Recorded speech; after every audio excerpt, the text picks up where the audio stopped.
know your Charlotte history? I'm a Charlottean, a native Charlottean. I'm a little worried about answering that question. Local author Richard P. Plumer wrote a book on Charlotte's role in the American Revolution. He is here along with the executive director at Historic Rural Hill, Jeff Fissel, both joining us now. Fellas, welcome to the show.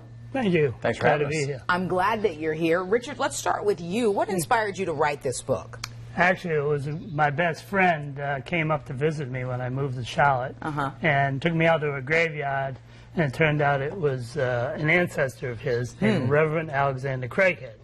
And he was really the driving force behind this was a hotbed of revolutionary activity before leading up to our independence. So I have to ask you then, what key role did the Queen City play in forming a proud and free America? Well, Reverend Craighead came here in the early 1760s, and he had already gotten in trouble in Pennsylvania, Virginia for preaching independence from England. Now, he had his own strange reasons for doing so, but when he came to North Carolina, he was a long way from the royal coastal authorities, no Anglican churches in the area, so he could really preach freely. In 1766, he had 7 of the 10 churches in Charlotte. Oh, wow. Well, it wasn't Charlotte yet, at Mecklenburg County. And so he could really control the thinking of the population. He was a Presbyterian minister, very fiery.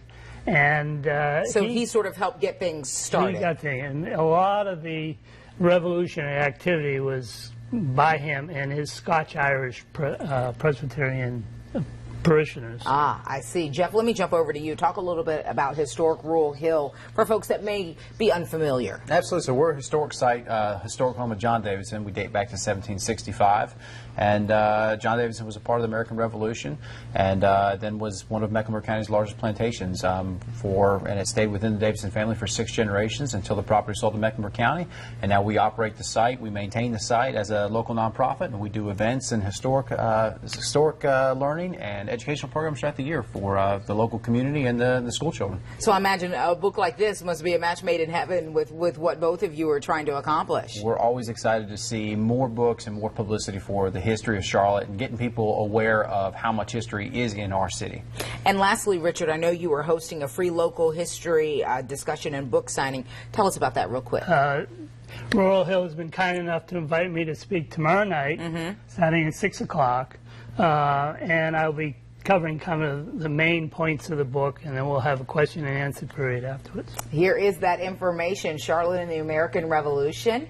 Richard P. Plumer is going to be giving a free local history lesson, book signing, as he said, tomorrow, 6 p.m., Rural Hill. That is in Huntersville. You see the address there on your screen. Of course, if you're scrambling to grab a pen and write all this down, you know where we're going to put it, wbtv.com/webextras. Richard, Jeff, we appreciate your time tonight. I mean, this is fascinating. As someone who born and raised here, it makes me want to pick up a copy of your book and learn some more. I didn't know that we were that essential to the American Revolution. Very much so. All right. Thank you, fellas. I appreciate your time tonight. Thanks for having us. So to come here, a fresh